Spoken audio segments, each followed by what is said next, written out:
Now today I have a couple hours. I thought I'd look around and see there's several other little parts I wanted to polish up. It has literally hundreds of these little details that I've added to these motorcycles. Now the big polishing jobs like the engine or the fork legs, those are kind of big jobs. But on a day like today, I look for little things that'll make a difference and I can do in a couple hours. Now on the 650, there's several little parts here, including the back axle that could use a little sprucing up. And we've already done the shifter, the brake pedal, some of these other parts.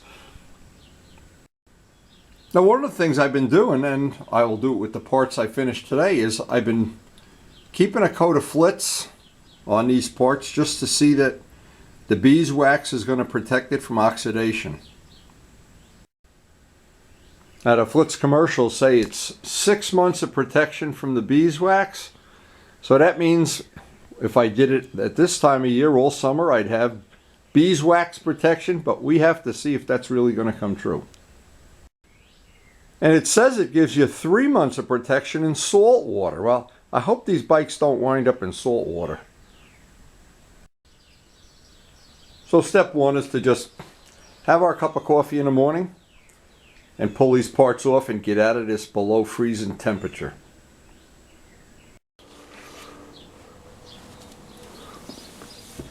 This is where I love my Harbor Freight tools.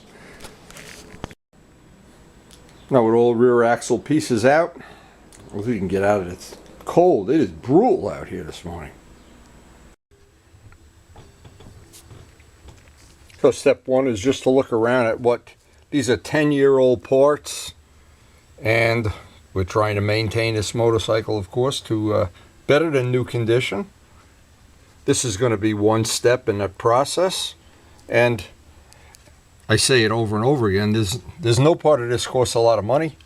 It's a little bit of work, and good exercise, I guess, is not the really good way of putting it.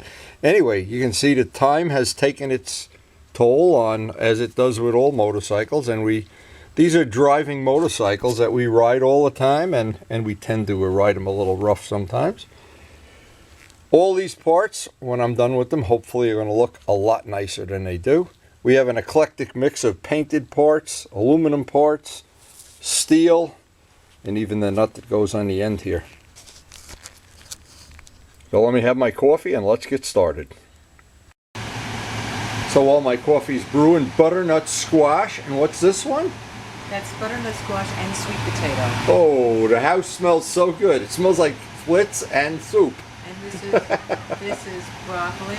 Broccoli. And spinach. Everybody wants to know why I'm so healthy. My wife Broccoli, keeps me healthy. And potato. Haven't been sick in over a week. So what we're going to do is start with some of the smaller parts first. First thing, of course, is get some simple green and get all the grease and whatever off of it. And because this is a casting, the aluminum casting, this should probably polish up really, really nice. But boy, when you come in out of the tundra, that cup of coffee, that's the key to life.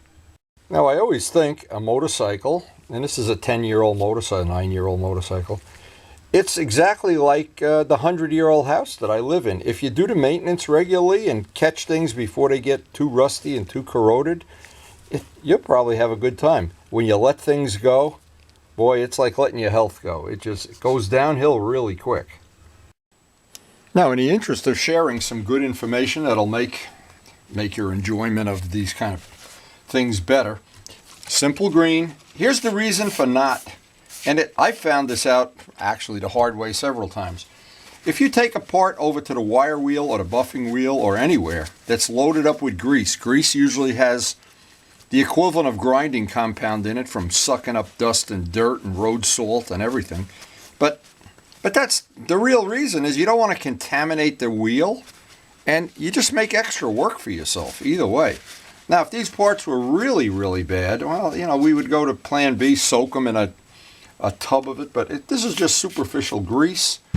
But again, I don't want to contaminate my polishing wheel or the wire wheel. I do want to get, for each piece I do, get as much of the grease off as possible.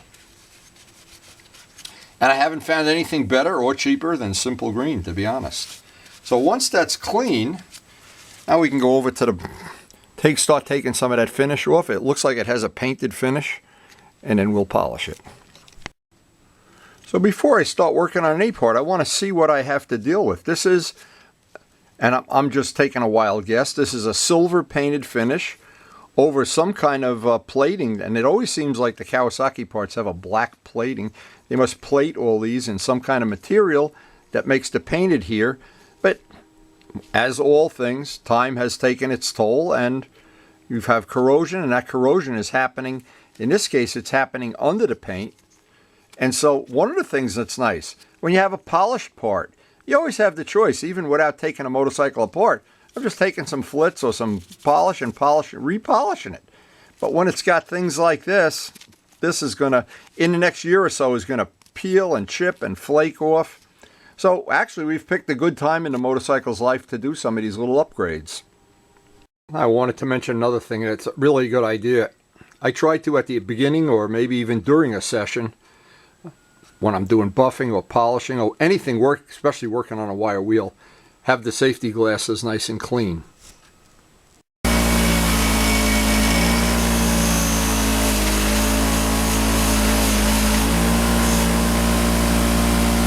Now it seems like the finish that's on there is coming off relatively easily. All right, with all the paint off, it's time to go to the blue wheel, the soft blue wheel, and just try to get some of the scratches out of it. And these wheels are available at Harbor Freight. They're so cheap, and they really do work great, especially in this type of a little job.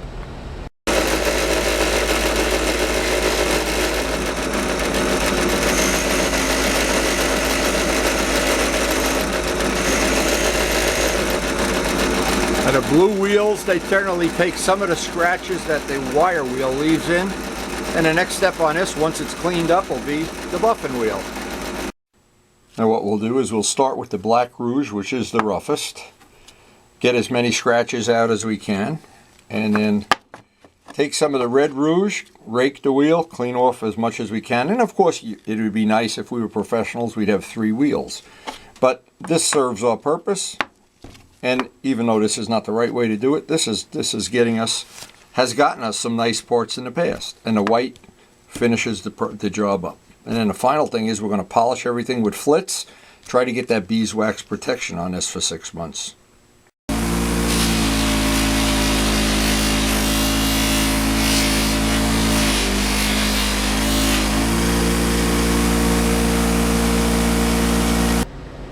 And the last step on this is going to be our flitz. And I know I still can't get out of the habit of putting too much of this on. If you do it this way, it really stacks the deck in your favor. But I have really come to find a lot of good uses for this buffing ball, flitz buffing ball.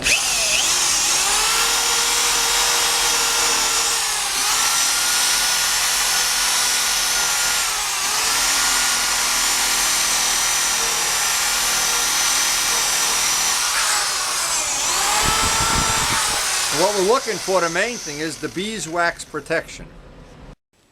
Now I always like to look at a little before and after.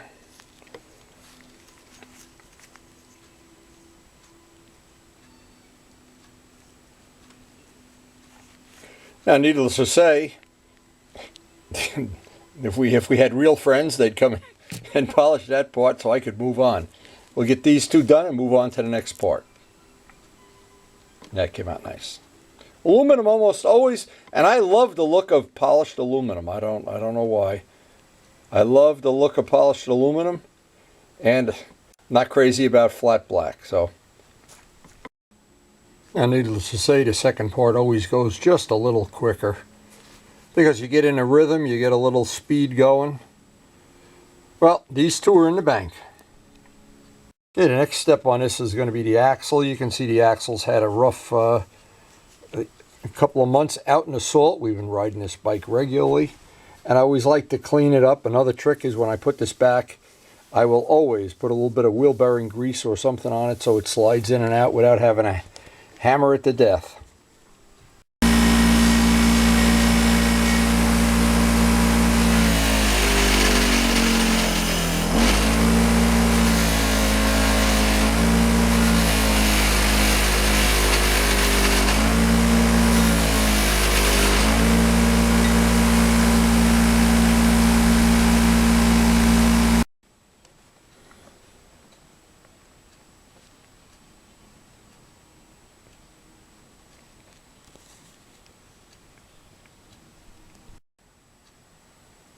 Oh, it's the same procedure for all of the hardware.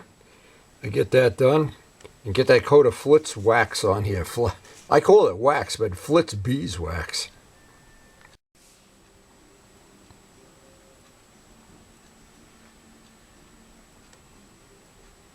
Yep. I like using hardware. It's nice and clean. A couple more parts to do on this and we'll be ready for reassembly. And there's two little ends to the swing arm, and you can see they've had the same issues. Riding on salty roads, riding in the rain. There's just no way. When you have a daily driver, they take a lot of abuse.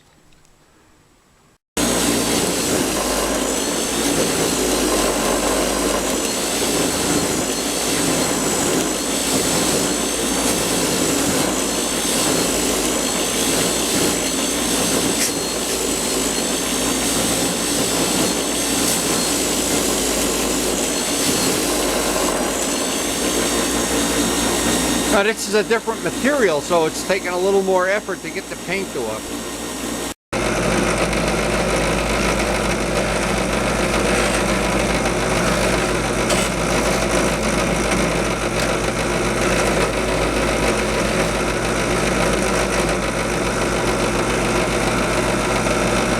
That gets some of the scratches out, and we'll be ready for the buffing wheel soon.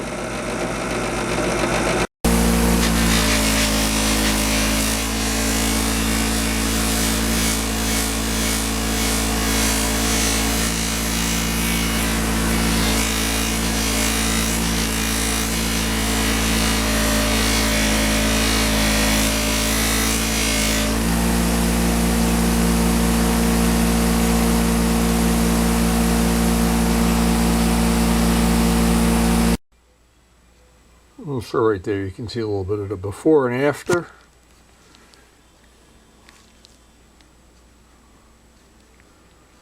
I think it's gonna be a nice little upgrade to what we have here, the rusty salty part. But this is what happens after 10 years of riding a bike, 9 years. Through the magic of video, the second part gets polished in 14 seconds. And unfortunately, in the real world, it's about 15 minutes. Now the final two parts, all we have to do here, it's going to be pretty simple. Just degrease them, and I want to clean off the threads. And then we're ready for reassembly. But what's happening, it's running pretty late into the day, and we're going to have to go get our grandson pretty soon. Now, these parts don't need to be polished, but they did clean up really nice, especially the threads. You don't see these, they're inside the swing and arm. But I wanted to have them clean to start the reassembly.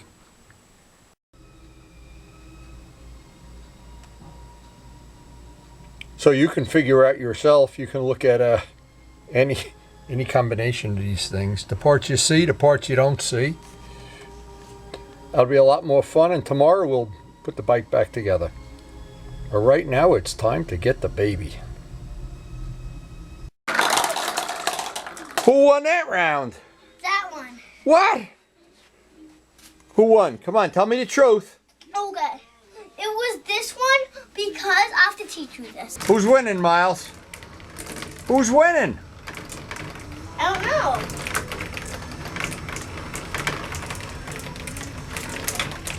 know. No cheating. This is MotoGP marbles, no cheating. And you're out. Wow. You're coloring a whole marble run in, huh? Almost. Wow. Today we're back out in the tundra and it's time to install the parts. Not much sophistication going on there, but Now what I always do is whenever I have the back of the bike apart like this, I try to clean in all in up in there where the salt gets in. And pretty much, as long as we got it up on the stand, lube the chain. But most of all, once I have tools out and parts out, I like to try to do as much as I can all at once. And there's no way we're getting a test ride today. It's still snowing out there.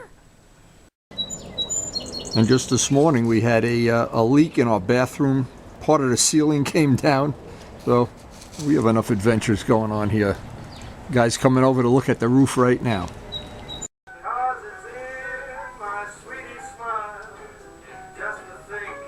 The trickiest part of this thing is getting the chain adjusted.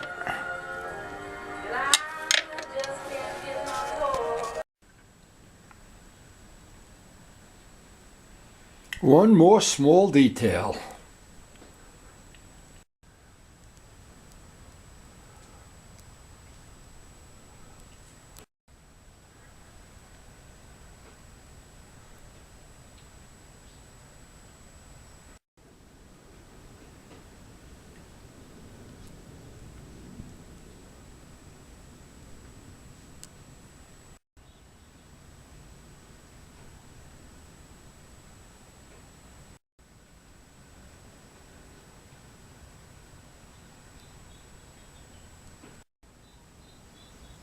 Just a lot of more little details.